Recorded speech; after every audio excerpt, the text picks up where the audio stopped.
Ink Ribbon. So I don't really know how to introduce this, so I'm just going to tell you very quickly the story of how I wrote a Tomb Raider book when I was like 11. Basically, this company came to my school and said, "Hey, we're going to allow kids to become like published authors so they can write their books." And there's a helicopter. So kids can write their own books and provide the illustrations, and basically you submit it to them, they format it, and they give you a hard copy. I thought this was lost to time, but my parents contacted me recently and said, "Hey, we found this. Do you want it?" And I was like, "Oh my god, yes." First of all, it's not off to a great start. This is not supposed to be the cover. I don't know what this is supposed to be, but I got the pages out of order, and apparently they didn't check for that. They just were like, "Okay, print it." Um, this is supposed to be the cover. The book is called Adventurous by Kai Morgan. I will be showing a scan of the page that I'm looking at so you can see what I'm reading as I read it. Dedicated to my little brother because he was just born at the time. Another fun fact, the images that you're going to see in this, I destroyed all of my magazines and the little booklet that comes with the game and my video game magazines and strategy guides. I cut them all up and put them into here, and I have not read this. I have no idea if this is gonna be good or bad or what. So I'm just gonna read what Child Kai wrote. Meet Lara Croft. Sure, she may look like an ordinary girl, but she is really 100% pure brute force. Oh god. Lara is a person who lives on the edge. She loves adrenaline and exotic places. I misspelled adrenaline. If you put them together... What? If you put them together and you have an adventurer. Okay. Lara is the daughter of Lord Croft III. I don't think that's accurate to the canon. She was born into wealth and raised in luxury. Today she prepares for her second adventure, looking for the ancient artifact called the Dagger of Jean.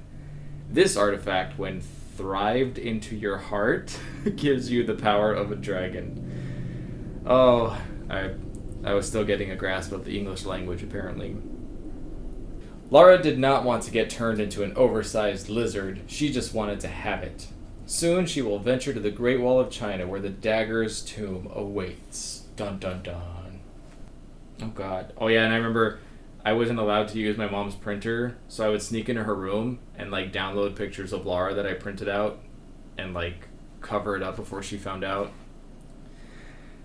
Lara, escorted by helicopter, reached the Great Wall. She entered a small cave near the Great Wall. She entered the cave noticing the crackling fire surrounded by crates. Lara thought this was suspicious for an empty cave. Suddenly, "Aye!" screamed a character, trying to both shoot and kick our heroine. Luckily, Lara was a very quick thinker and gave him a fierce blow to the hip, which knocked his gun away. Lara drew her pistols and said she wanted more information about the dagger, and then he said, "You must avenge the sins and fortunes of Marco Bartoli." He then took a sip of his canteen and fell over. Dead. She found a laptop in a crate, which led her to find that this Marco Bartoli was in Venice. Turn the page. Oh my god.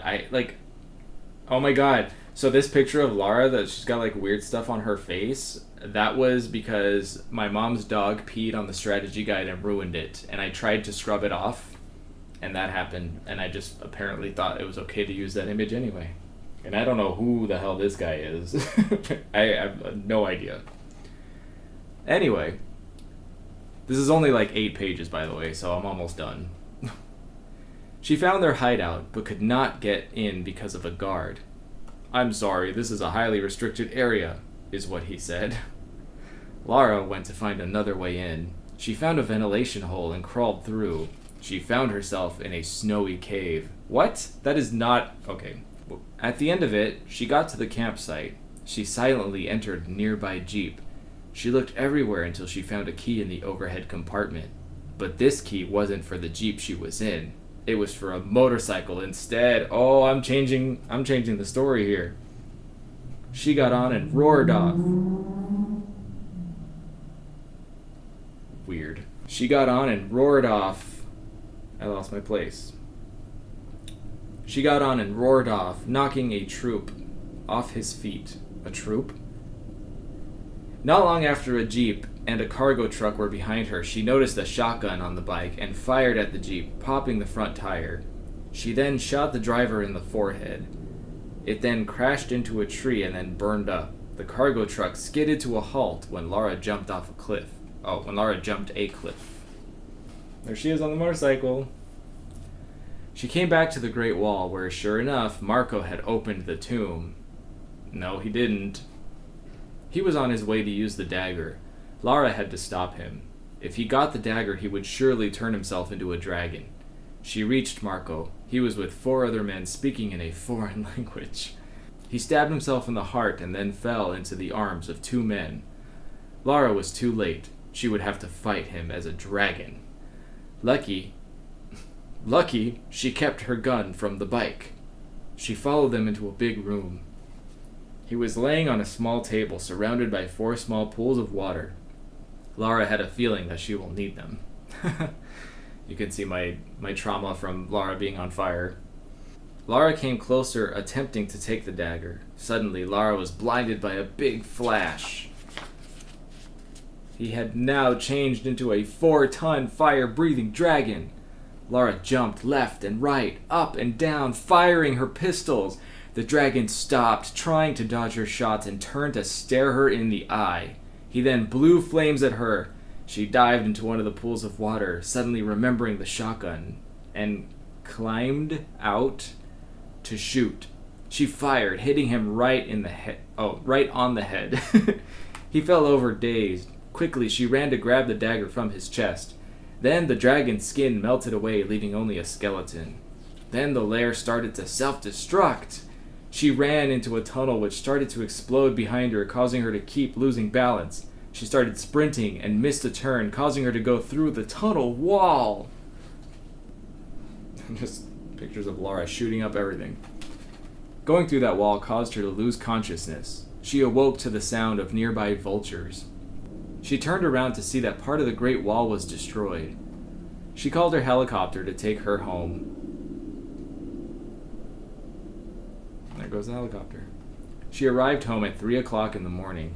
Lara sat in her bedroom examining her treasure. She was then interrupted by a shattering window. Lara went to her closet and pulled out her shotgun. 7 men and 3 dogs tried to attack Lara without putting a mark on her. So now she will live in her cozy mansion happily ever after, or at least until her next adventure.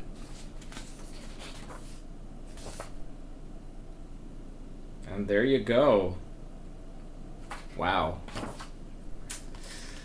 Yeah, so that's the book that I wrote at 11 years old.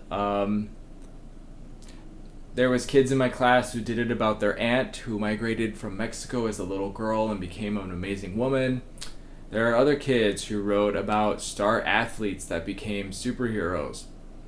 I wrote about Lara Croft, and I destroyed all my magazines in the process. I will say, for an 11-year-old, this isn't bad, even though it's a basic verbatim retelling of Tomb Raider 2. But anyway, I just wanted to share that with you guys because the fact that this exists, I can have a record of it now on YouTube. You guys can relive it, or I guess experience it with me for the first time. But goodness, 2000 to 2001, that was, oh god, math. Yeah, I'm pretty sure I was 11 or 12. Wow. Okay. Well, I hope you guys enjoyed this. I don't know if this is entertaining or not, but I hope it is, and I hope you liked it. And if there's any Tomb Raider fans out there who found this entertaining, then just click that like button and leave a comment and tell me what you thought. Give a roasting book review. Just be like, the grammar, the spelling, nope. But anyway, I'm going to end this video here. Until next time, I'm Kai Morgan, and as always, thanks for watching Ink Ribbon.